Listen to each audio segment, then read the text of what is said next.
Juice کے 2 glass رکھ کے چلا گیا۔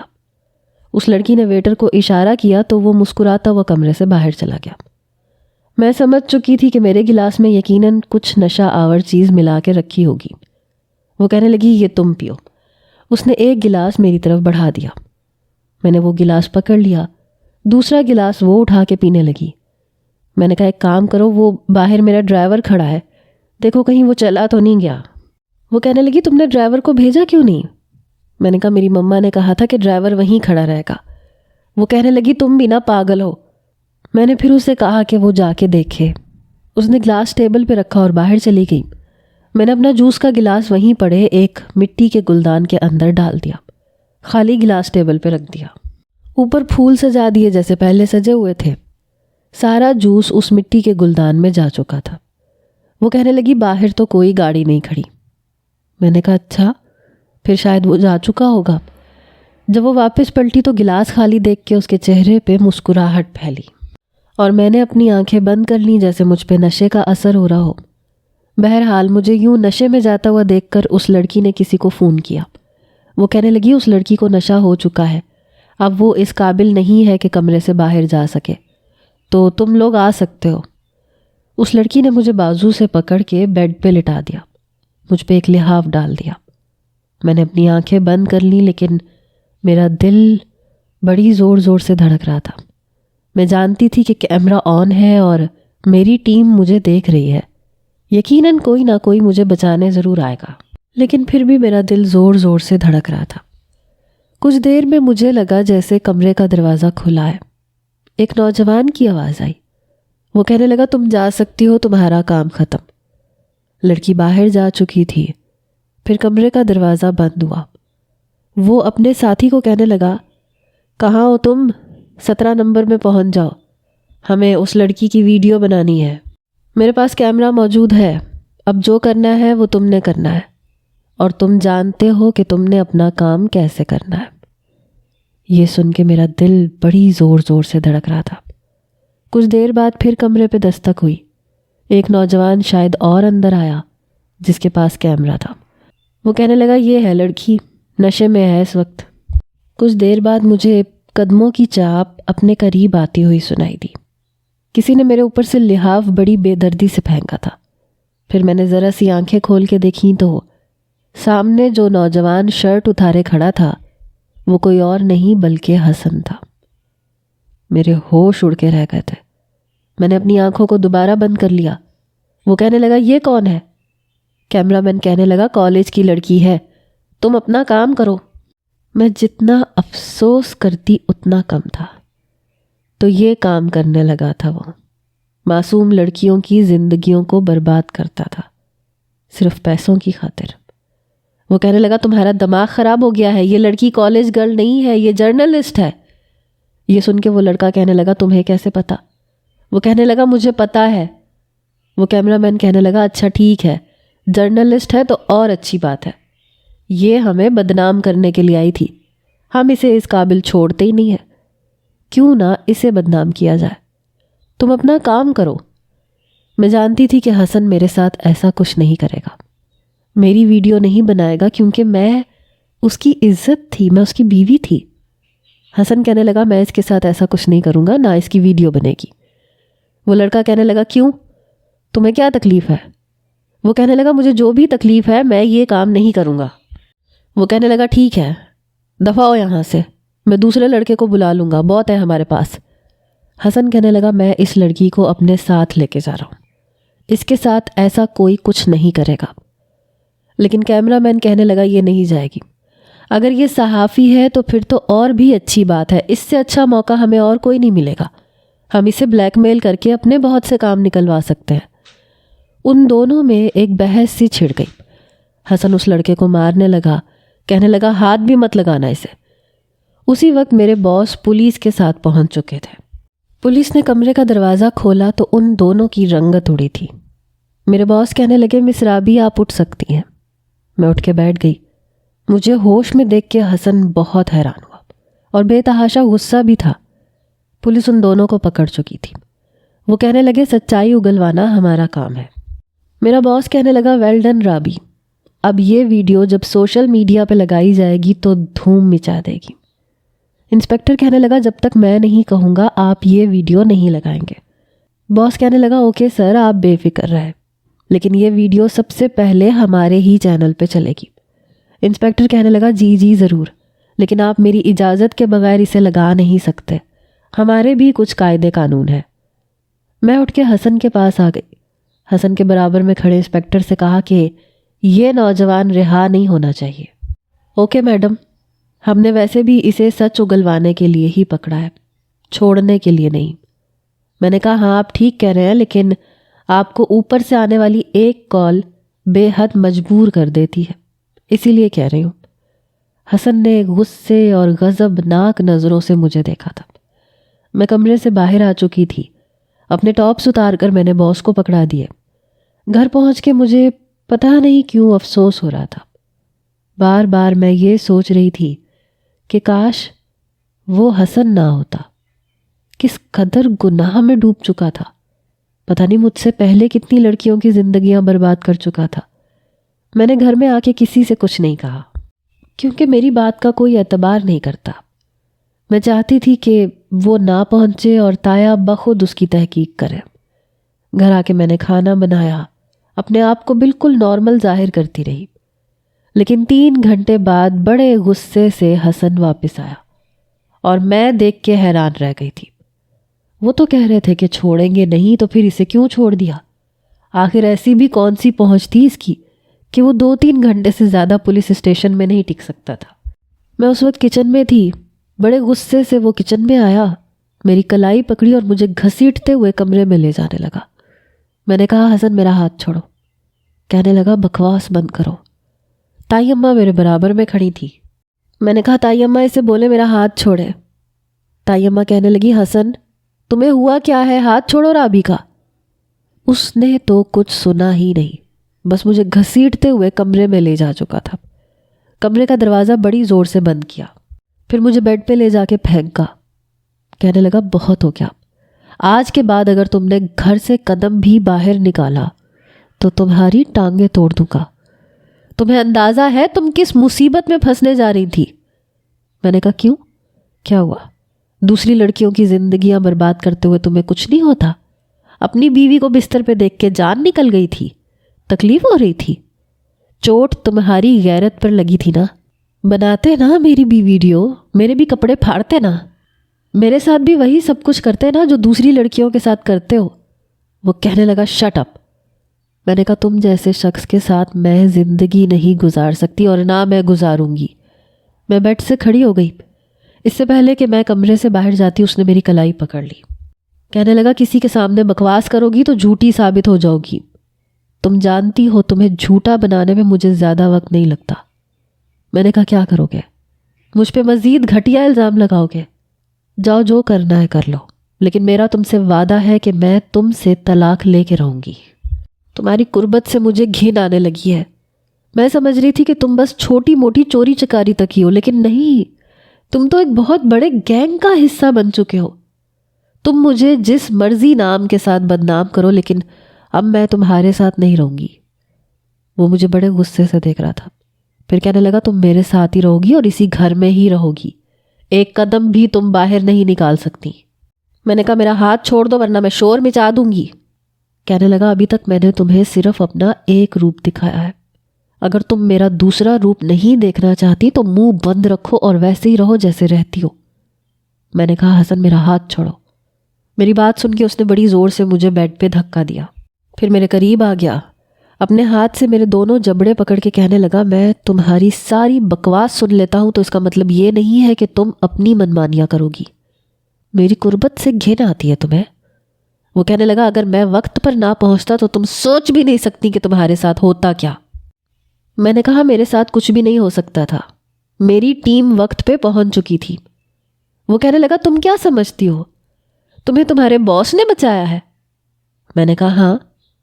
وہ کہنے لگا اچھا ٹھیک ہے، تم یہی سمجھتی رہو، لیکن آج کے بعد تم کہیں نہیں جاؤ گی۔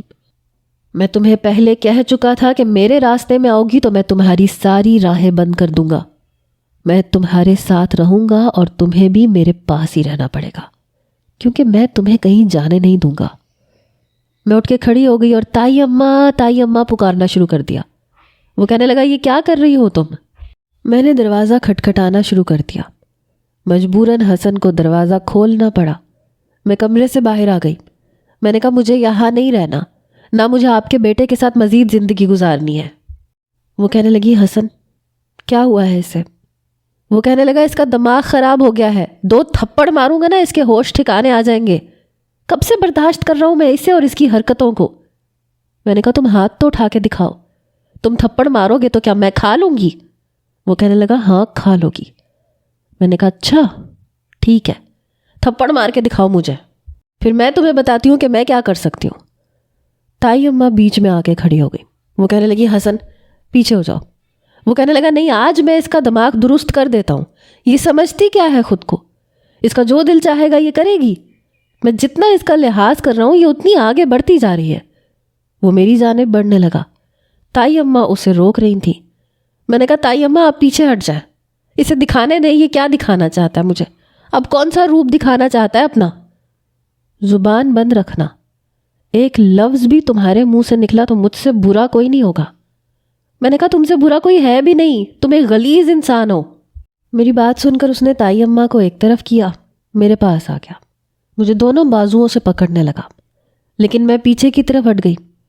پتہ ہی نہیں چلا میں کس چیز سے ٹکرائی، لیکن میں بہت زور سے زمین پہ گری اور میرے پیٹ میں درد ہونے لگا۔ میں درد سے بلبلائی تھی۔ مجھے یوں تڑپتا دیکھ کے تائی اماں میرے پاس آ گئی، کہنے لگی کیا ہوا رابی؟ میں نے کہا میرے پیٹ میں بہت درد ہو رہا ہے۔ حسن بھی میرے پاس آ گیا۔ اس سے پہلے کہ وہ مجھے ہاتھ لگاتا میں نے اسے پیچھے کیا اور میں رونے لگی۔ مجھ سے درد برداشت نہیں ہو رہا تھا۔ تائی اماں اور حسن گھبرا گئے۔ تائی اماں کہنے لگی حسن ٹیکسی لے کے آؤ، رابی کو ابھی ہاسپٹل لے کے جانا ہے۔ تم کیوں غصے میں جانور بن جاتے ہو؟ وہ خود بھی گھبرا چکا تھا۔ جلدی سے سیڑھیاں اتر کے نیچے گیا، ٹیکسی لے کے آیا، پھر مجھے گود میں اٹھا کے ٹیکسی کی پچھلی نشست پہ لٹایا۔ تائی اماں میرے ساتھ ہی بیٹھی تھی۔ میری والدہ میری حالت دیکھ کر پریشان ہو گئی، لیکن تب تک ٹیکسی چل پڑی تھی اور ہاسپٹل پہنچ کر مجھے ایمرجنسی میں لے جایا گیا۔ چند ٹیسٹ کروائے گئے، لیڈی ڈاکٹر نے ڈرپ لگوا دی جس سے میرے درد میں کچھ کمی آئی۔ درد برداشت کر کے میں بے حال ہو چکی تھی۔ تب لیڈی ڈاکٹر نے بتایا کہ میں پریگننٹ ہوں اور اگر میں وقت پر ہاسپٹل نہ پہنچتی تو بچہ ضائع ہو جاتا۔ یہ خبر ایسی تھی کہ میں گمسم سی ہو کے رہ گئی۔ البتہ تائی اماں اور حسن خوش نظر آ رہے تھے، لیکن میں بالکل چپ تھی۔ میں اپنی زندگی میں آنے والے اس نئے مرحلے سے پریشان سی ہو کے رہ گئی تھی۔ ڈاکٹر نے بیڈ ریسٹ بولا تھا۔ کچھ گھنٹوں بعد چھٹی بھی ہو گئی۔ خاموشی سے میں گھر آئی، لیکن میں اوپر نہیں گئی۔ تائی اماں کہنے لگی کہ میں نہیں چاہتی کہ یہ سیڑھیاں چڑھے۔ اللہ نے بڑا کرم کیا ہے۔ میں اپنے کمرے میں جا کے بیٹھ گئی۔ کچھ دیر تو میری والدہ میرے پاس ہی بیٹھی رہیں، مجھے اپنا خیال رکھنے کے لیے کہنے لگی۔ میں بالکل چپ تھی۔ کیا تھا میرے بچے کا مستقبل؟ میرا دماغ اس وقت کام نہیں کر رہا تھا۔ حسن بھی وہیں دروازے کے پاس کھڑا تھا۔ کچھ دیر بعد تائی اماں اور میری والدہ چلی گئیں۔ حسن کمرے میں تھا۔ جیسے ہی دروازہ بند کیا میں نے کہا یہاں سے چلے جاؤ پلیز۔ کہنے لگا سوری رابی، مجھے اندازہ نہیں تھا کہ یہ سب کچھ ہو جائے گا، بخدا میں نے تمہیں جان بوجھ کے دھکا نہیں دیا تھا۔ میں نے کہا کاش تھوڑا سا دھکا اور زور سے دے دیتے تاکہ یہ بچہ بھی ختم ہو جاتا۔ وہ میرے پاس بیٹھ گیا، کہنے لگا کان پکڑوں تو چلے گا؟ میں نے کہا تم میری جان چھوڑ دو تو چلے گا، میں تم سے طلاق لینا چاہتی ہوں، مجھے یہ رشتہ نبھانا ہی نہیں ہے، تم جیسے شخص کے ساتھ مجھے نہیں رہنا۔ وہ کہنے لگا لیکن اب تو بات آگے بڑھ گئی ہے، تم اکیلی نہیں ہو، اکیلی بھی ہوتی تب بھی میں تمہیں نہیں چھوڑتا، اور اب تو میری امانت ہے تمہارے پاس۔ میں نے کہا کیا مستقبل اس بچے کا؟ حسن پہلے مجھے یہ بتاؤ، بیٹا ہوا تو وہ تمہاری طرح موبائل چور بنے گا یا دوسروں کی بہن بیٹیوں کی عزت کے ساتھ کھیلے گا؟ اور اگر لڑکی ہو گئی تو تمہارے کیے کی سزا اسے ملے گی، نہ جانے کن کن لوگوں سے اپنی عزت کو برباد کروائے گی۔ ایک زوردار تھپڑ تھا جو میرے منہ پہ پڑا۔ کہنے لگا اب تم حد سے بڑھ رہی ہو۔ میں نے کہا مارو مجھے، اور زور سے مارو۔ کیونکہ تم جیسے مردوں سے سچائی برداشت نہیں ہوتی۔ میرا بس چلے تو میں اس بچے کو ختم کر دوں، لیکن یہ گناہ ہے۔ وہ غصے کے مارے اپنی مٹھیاں بھینچے ہوئے تھا۔ کہنے لگا کیا جانتی ہو میرے بارے میں تم؟ میرے بارے میں تم کچھ بھی نہیں جانتی۔ جس دن سچ جان جاؤ گی اپنے ہر کہے ہوئے لفظ پہ تمہیں افسوس ہوگا، لیکن پھر تمہارے پاس صرف افسوس رہ جائے گا، میں نہیں رہوں گا۔ یہ کہہ کے وہ کمرے سے باہر جا چکا تھا۔ میں اس کی بات پر سوچ میں پڑ گئی۔ کیا بول کے گیا تھا؟ کیا تھا سچ جو مجھے نظر نہیں آ رہا تھا؟ جو مجھے نظر آ رہا تھا وہ کچھ اور تھا اور سچ کچھ اور تھا۔ میں ذہنی طور پر الجھی۔ مجھے اس کی بات نے الجھا کے رکھ دیا تھا۔ 1 ہفتے میں میری طبیعت کافی حد تک بہتر ہو گئی تھی، اور 1 ہفتہ وہ میرے کمرے میں نہیں آیا تھا۔ پھر میں خود ہی سیڑھیاں چڑھ کے اوپر اپنے کمرے میں آ گئی۔ تائی اماں مجھے کوئی بھی کام نہیں کرنے دے رہی تھیں، اور ابھی تک میری وہ ویڈیو سوشل میڈیا پر نہیں چلی تھی، جسے بنوا کر میرے باس بڑے جوش و خروش میں آ رہے تھے کہ ان کا چینل اس وقت سب سے اونچی ریٹنگ پر ہوتا۔ لیکن باس نے تو وہ خبر ہی نہیں ڈالی۔ شاید حسن جس گینگ میں کام کرتا تھا ان کے ہاتھ واقعی بہت اونچے تھے۔ وہ کچھ بھی کر لیتا تھا، وہ واپس آ جاتا تھا۔ پتہ نہیں میرے سامنے جان بوجھ کے ایسی جملے بازی کرتا ہے تاکہ میں اس کے بارے میں بدگمان نہ ہو جاؤں۔ میں نے کمرے کو لاک کیا، الماری کھول کر اس کا لاکر کھولنے لگی، جسے وہ کافی عرصے سے لاک کر کے چابی چھپا کے رکھتا تھا۔ ابھی بھی لاک تھا۔ میں اس کے کپڑوں کے نیچے سے چابی ڈھونڈ رہی تھی۔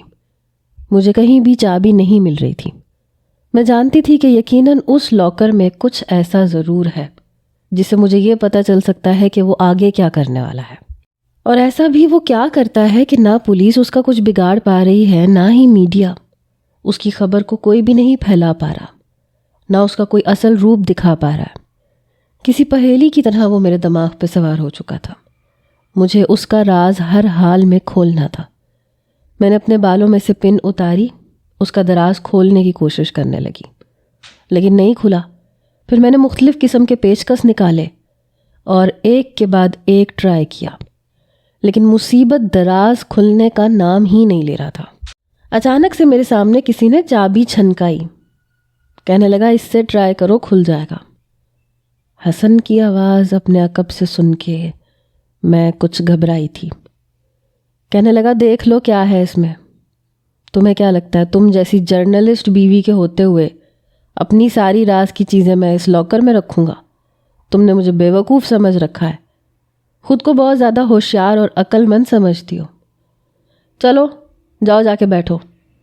کافی غصے میں لگ رہا تھا۔ میں نے پیچکس اس کے ہاتھ میں پکڑایا اور جا کے بیٹھ گئی۔ وہ میرے سامنے آ کے بیٹھ گیا۔ کہنے لگا ٹینشن کیا ہے تمہیں؟ کس بات کی ٹینشن ہے؟ میں نے کہا میں جاننا چاہتی ہوں کہ تم کیا کرتے ہو۔ کہنے لگا مجھے بتانے کی اجازت نہیں ہے، میں اپنے گھر میں کسی کو نہیں بتا سکتا کہ میں کیا کرتا ہوں، اور تمہیں جو لگتا ہے وہ میں نہیں کرتا۔ میرا پیسہ تمہارے لیے بالکل حلال ہے، تم اسے کھا سکتی ہو، بس اتنا بتا دیا ہے تمہیں۔ میں نے کہا تم مجھ سے بات کیوں نہیں کرتے؟ مجھے سچ بتاؤ۔ کہنے لگا بتا تو رہا ہوں، ہمیں بتانے کی اجازت نہیں ہوتی، نہ بیوی کو نہ اپنے ماں باپ کو، یہاں تک کہ ہم خود کو بھی نہیں بتاتے کہ ہم کیا کر رہے ہیں۔ میں کچھ سمجھ گئی تھی۔ کہنے لگا میں جو کچھ کر رہا ہوں وہ ایک خطرناک کام ہے۔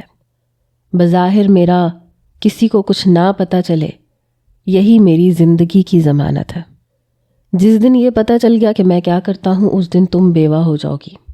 اس کی یہ بات سن کے پتہ نہیں کیوں میرے دل کو زور کا جھٹکا لگا۔ کہنے لگا تمہاری وجہ سے میرا بہت نقصان ہو گیا ہے۔ اگر تم اس وقت ہوٹل کے کمرے میں نہ ہوتیں تو آج میں اپنا ایک بہت بڑا مشن کمپلیٹ کر چکا ہوتا۔ سچ کہتے ہیں عورت مرد کی طاقت بھی ہے اور بہت بڑی کمزوری بھی ہے۔ بے وقوف لڑکی، تم میری بہت بڑی کمزوری ہو، تمہاری وجہ سے میں بہت بڑی مصیبت میں پھنس گیا ہوں۔ بہرحال نکل جاؤں گا۔ اور رہ گئی بات تمہارے اس راز اور چینل کی، تو تمہیں کیا لگتا ہے کیا یہ چینل والے بکاؤ نہیں ہوتے؟ یہ جھوٹی خبریں پھیلاتے ہیں۔ کب سمجھ آئے گا تمہیں رابی؟ ہر چیز بکی ہوئی ہے۔ تمہیں لگتا ہے صحافی نہیں بکتے؟ تو تم غلط سوچتی ہو۔ تمہیں لگتا ہے کہ وہ پوری ایمانداری سے کام کرتے ہیں تو تم غلط سوچتی ہو۔ ہمارے ملک میں ہر چیز کی قیمت ہے، یہاں تک کہ ایمانداری کی بھی۔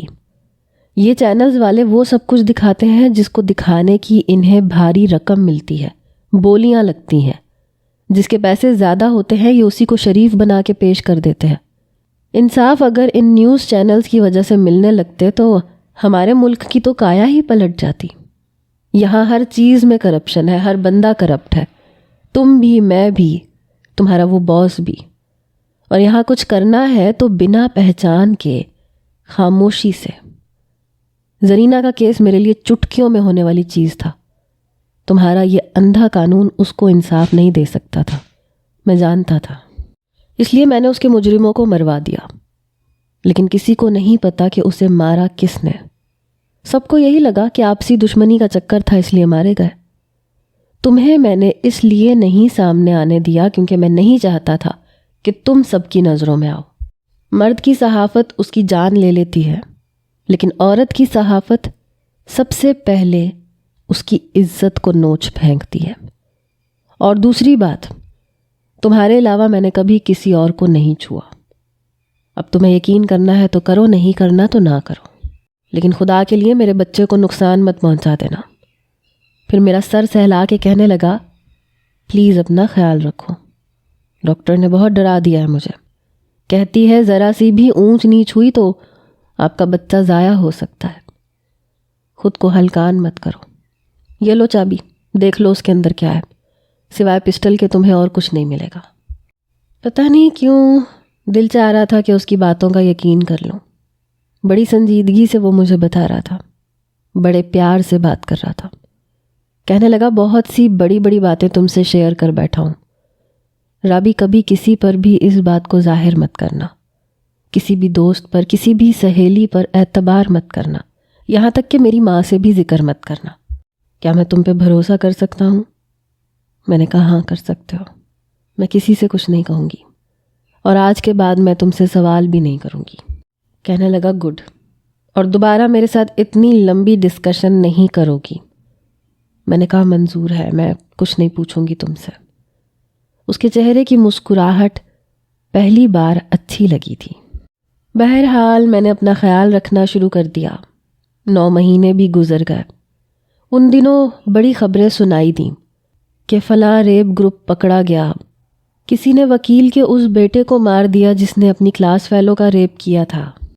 ایسے ہی انجانے سے لوگ کہاں گئے، کون کب مارا گیا، کیا ہوا، کچھ پتہ نہیں چل رہا تھا۔